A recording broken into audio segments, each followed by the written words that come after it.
Cara mainnya ya, ada 7 kasus. 7 kasus dalam bentuk barcode.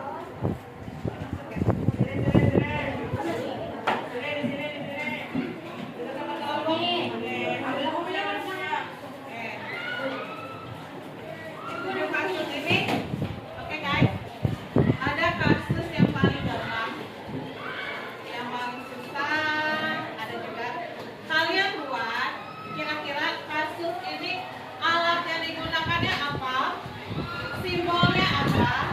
Alat pelindung dirinya apa? Oke?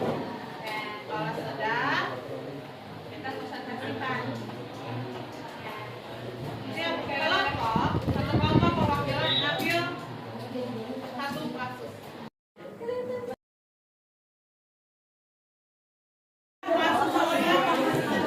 Oke, baik. Sila satu.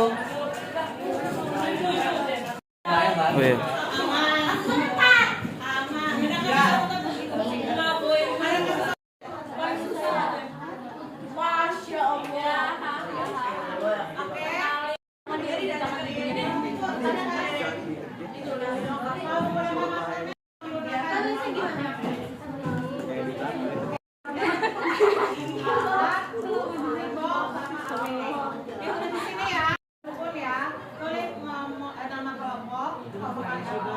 Namanya kelasnya cinta, terus kasusnya apa? Kasus nomor 1, 2, 3 kasusnya ya. Terus tulis alatnya apa, simbolnya apa, APD-nya apa, dari masalah kasus saya apa, penting ini, oke? Paham dong? Insyaallah. Kerjakan.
Waalaikumsalam warahmatullahi wabarakatuh.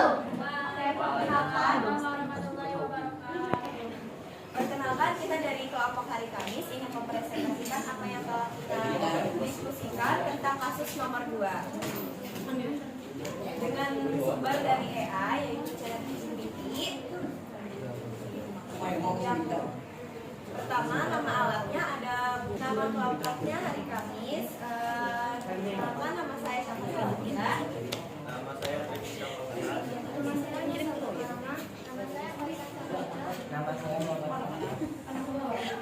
Untuk yang pertama yaitu ada nama alat. Yang pertama BUL yaitu pipet filter. Yang kedua ada pipet atau bisa disebut juga volume tertentu. Dan yang ketiga Erlen Meyer atau gelas kimia. Yang kedua alat pertama untuk membantu mengambil cairan menggunakan pipet. Yang kedua pipet mengambil atau memindahkan cairan dengan volume tertentu. Yang ketiga Erlen Meyer atau gelas kimia sebagai wadah penampung larutan. Yang ketiga sumber bahaya asam klorida atau arsenic serta contohnya parafin dan racun. Yang keempat ada makna bahaya. Korosif dapat merupakan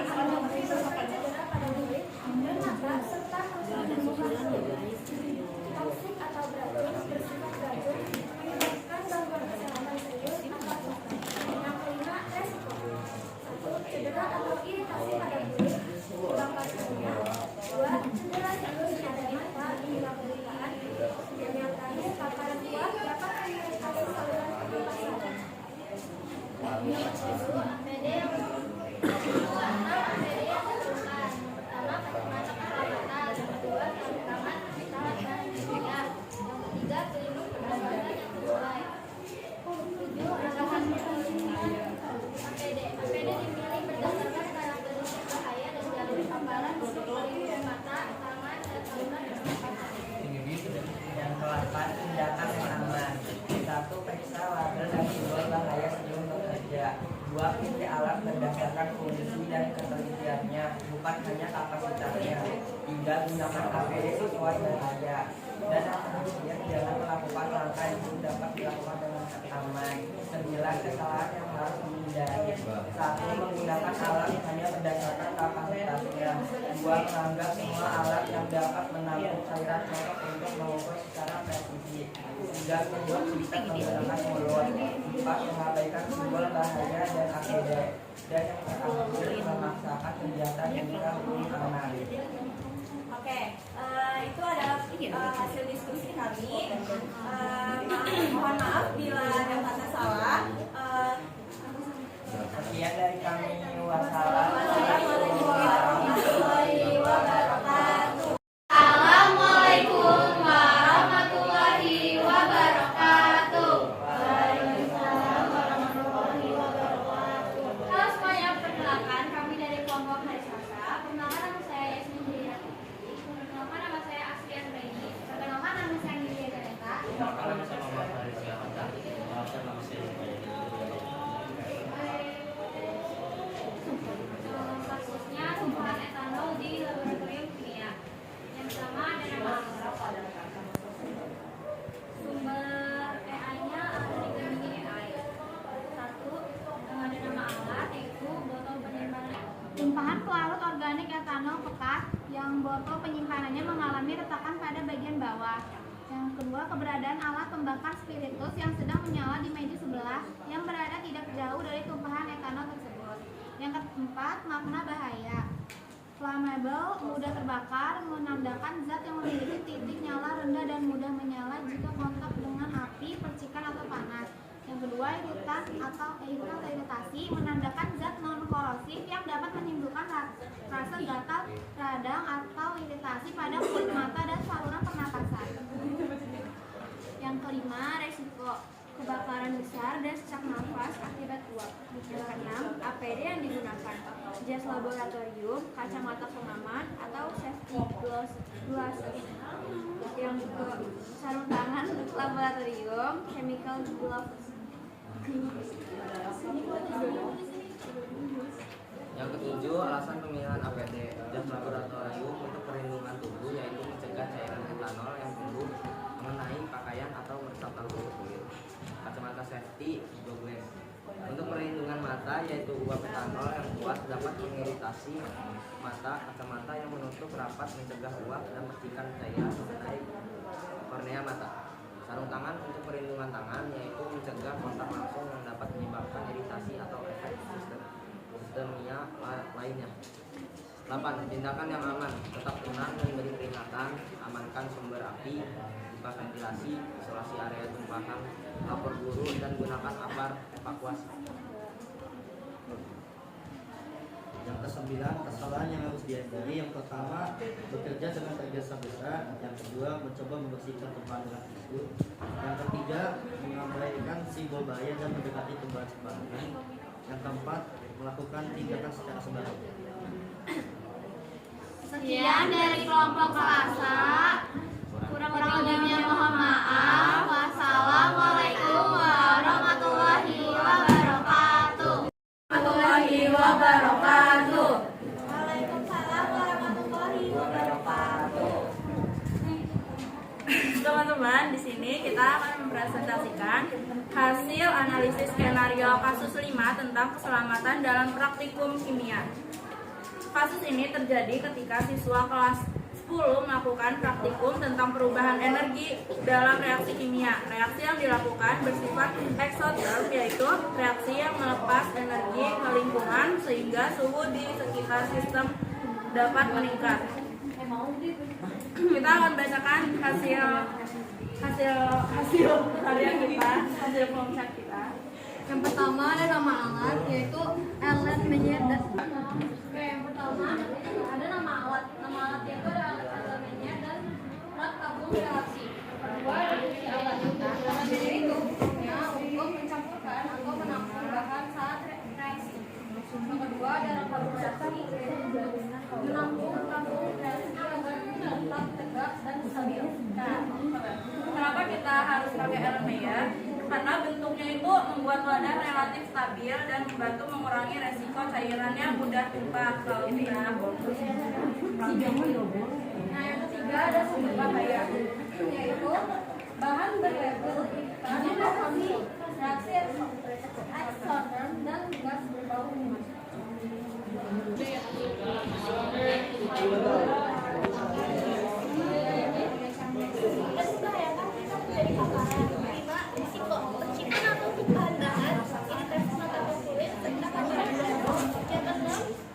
APD yang diperlukan 1 safety glove, 2 sarung tangan, 3 jas sanitizer.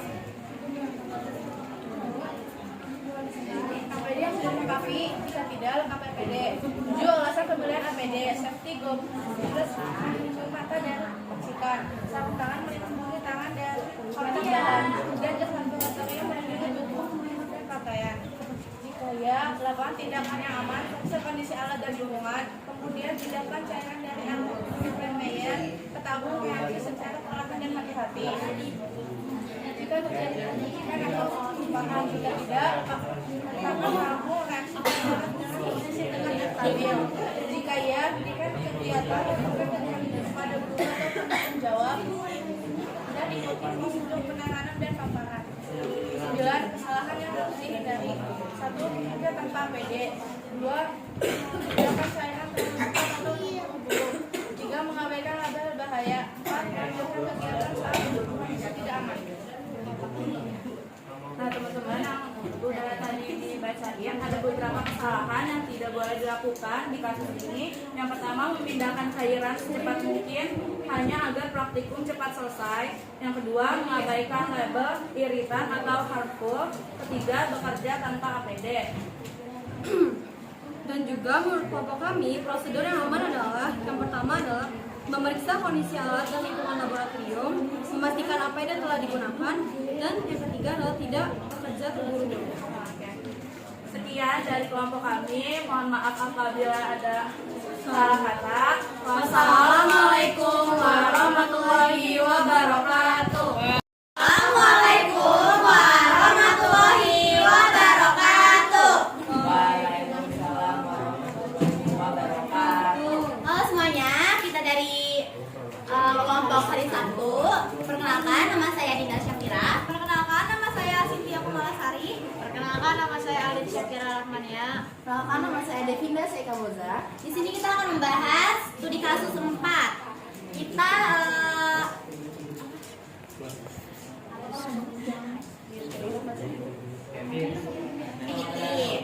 nama alatnya Mariasa Mehut.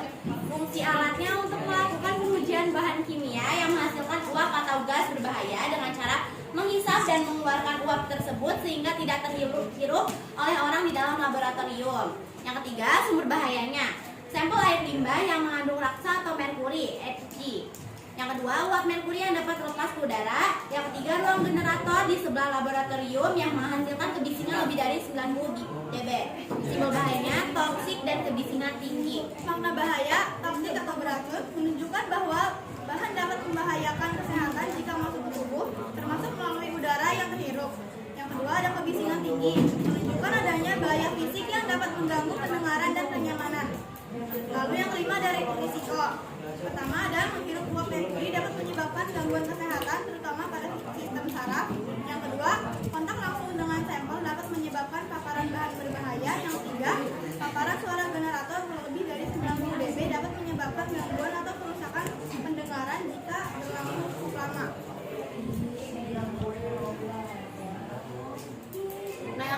ada APD yang diperlukan. Yang pertama ada jas laboratorium, sarung tangan bahan kimia, kacamata keselamatan, respirator atau masker yang sesuai untuk uap merkuri, dan pelindung pengendara. Alasan pemilihan APD, jas lab melindungi kulit dan pakaian dari percikan sampel berbahaya. Kedua, sarung tangan mencegah kontak langsung kulit dengan merkuri atau larutan yang mengandung Hg. Kacamata keselamatan melindungi mata dari percikan bahan kimia. Yang keempat, respirator mengurangi resiko menghirup uap kimia yang berbahaya bagi tubuh, terutama sistem saraf. Yang kelima, pelindung pendengaran, mengurangi paparan suara generator yang mencapai lebih dari 90 dB. Yang kedelapan ada tindakan yang aman. Yang pertama ada identifikasi label bahaya sebelum menangani sampel. Yang kedua ada gunakan APD yang sesuai sebelum praktikum dimulai. Yang ketiga, lakukan pengujian bahan yang mudah menguap atau beracun di lemari asam. Yang keempat, hindari kontak langsung dengan sampel. Yang kelima, gunakan alat laboratorium yang sesuai untuk mengambil dan memindahkan sampel. Yang ketujuh, jauhkan sampel dari area generator dan sumber panas. Yang kedelapan, batasi waktu berada di area yang sangat bising. Kesembilan, yaitu kesalahan yang harus dihindari. Yang pertama, hanya menggunakan sarung tangan dan mengabaikan bahaya uap merkuri. Yang kedua, menguji sampel di meja terbuka, bukan di foam road. Keempat, mengabaikan simbol toksik pada wadah. Yang kelima, menganggap kebisingan generator tidak berbahaya. Baik, terima kasih atas perhatiannya. Mohon maaf apabila ada salah kata. Wabillahi taufiq wal hidayah. Wassalamualaikum warahmatullahi wabarakatuh.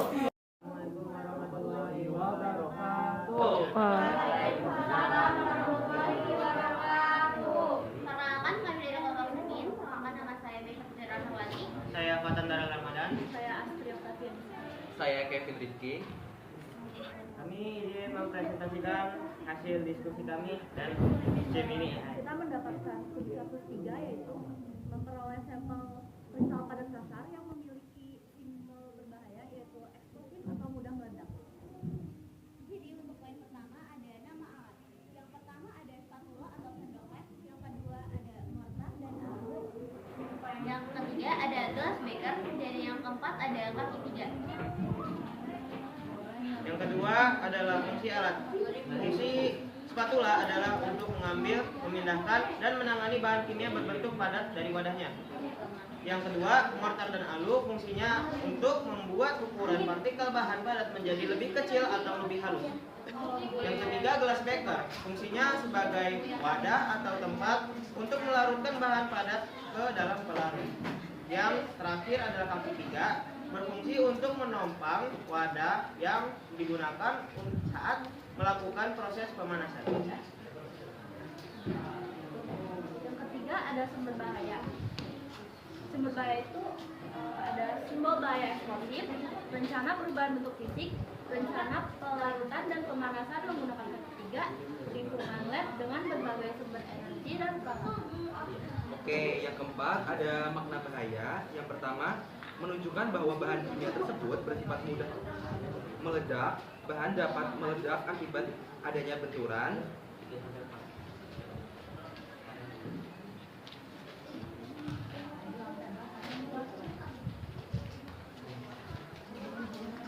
gesekan, loncatan api, panas atau pemicu lainnya. Kedua, proses penggerus kristal pada kasar untuk memperkecil ukuran partikel, menimbulkan gesekan dan tekanan mekanis. Pada bahan kimia bersifat eksplosif, tindakan ini sangat berbahaya karena gesekan dapat memicu ledakan seketika. Yang ketiga, pemanasan menggunakan alat lab seperti sumber panas atau api, melibatkan energi panas. Suhu yang tinggi merupakan salah satu faktor utama yang dapat mengartikan karakteristik ledakan pada bahan kimia eksplosif. Yang terakhir, keberadaan berbagai sumber energi dan alat di ruang lab dapat memperparah risiko kecelakaan jika pengamatan tidak dilakukan di bawah prosedur standar yang tepat. kelima, resiko. Risikonya yaitu yang pertama, tindakan ini dapat memicu bahan kimia berlaser eksplosif untuk meledak saat digerus. Yang kedua, panas merupakan salah satu faktor utama yang dapat mengaktifkan prasetik ledakan pada bahan kimia tersebut. Yang ketiga, tindakan ini dapat memperparah dampak buruk apabila penanganan dilakukan secara sembarangan tanpa prosedur standar. Yang keempat, resiko yang timbul akibat kekhawatiran menentukan alat, prosedur, atau tindakan yang hanya berdasarkan fisik bahan atau kebutuhan praktikum semata, tanpa mengindahkan informasi keselamatan dan peringatan pada simbol bahaya.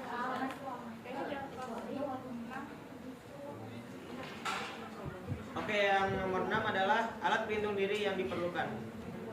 Alat pelindung diri yang digunakan pertama adalah goggles, dan yang kedua adalah jas laboratorium berbahan katun atau tahan api. Nah, yang ketiga adalah sarung tangan kimia, dan yang terakhir adalah pelindung wajah. Alasan pemilihan APD tersebut, yang pertama ada Google, fungsinya untuk melindungi mata dari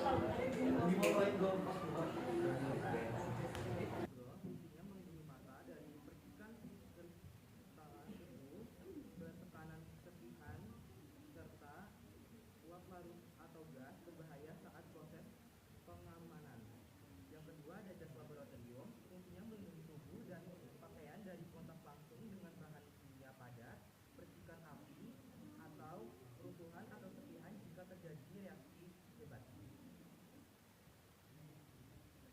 Tiga adalah sarung tangan kimia yang berfungsi untuk melindungi kulit tangan dari kontak langsung dengan zat peledak atau kimia berbahaya yang dapat diserap tubuh atau menyebabkan iritasi.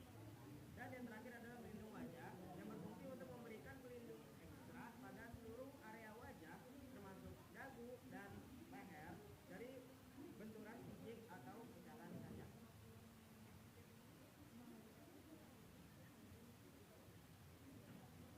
Yang kedelapan, tindakan yang aman.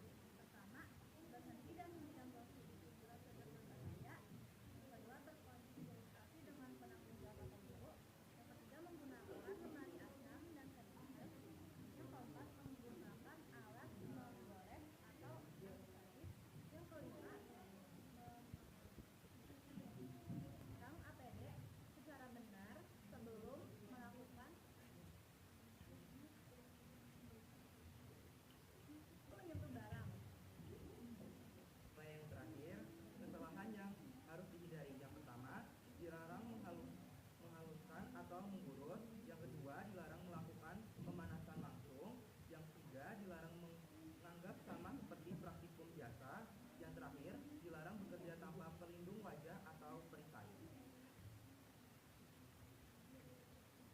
Oke, sekian dari kelompok Selin. Mohon maaf jika ada salah kata. Wassalamualaikum warahmatullahi wabarakatuh. Waalaikumsalam warahmatullahi wabarakatuh. Di sini kami dari kelompok Hari Rabu yang mendapatkan kasus nomor 7 yang isinya itu ada mortal dan pastel, pipet, elemennya, dan simbol bahayanya itu ada toksik, ada beracun, mudah terbakar, sama korosif. Yang pertama itu ada nama alat, ada mortal dan pestel atau lumpik dan alu. Yang kedua itu ada pipet atau ukur atau volume. Yang ketiga itu ada Erlenmeyer. Yang kedua itu ada fungsi alat. Mortal dan pestel itu mengerus, menghancurkan dan menghaluskan bahan kimia berbentuk padatan atau kristal. Yang kedua itu pipet, memindahkan cairan atau larutan kimia dengan volume presisi. Yang ketiga itu ada Erlenmeyer, itu menampung, mencampur, mengocok atau memanaskan larutan kimia. Yang ketiga itu ada sumber bahaya. Mortal dan pestel itu sisa padatan atau serbuk bahan kimia B3 yang tertinggal di permukaan porselen. Yang kedua pipet, sisa cairan pekat beracun atau korosif yang terjebak di dalam kapiler tabung. Ketiga ada Erlenmeyer, sisa campuran berbagai larutan kimia B3 di dasar wadah. Seperti Yang keempat yaitu makna bahaya. Dari simbol toksik, makna bahayanya yaitu bahan dapat menyebabkan keracunan berat, gangguan organ, atau fatal jika terhirup, tertelan, atau terserap kulit. Makna bahaya dari mudah terbakar yaitu uap atau cairan mudah terbakar jika terkena percikan api, panas, atau reaksi kimia. Korosif. Makna bahayanya yaitu bahan dapat mengikis, merusak, membakar jaringan kulit, mata, serta merusak jaringan logam atau pipa. Yang kelima itu resiko.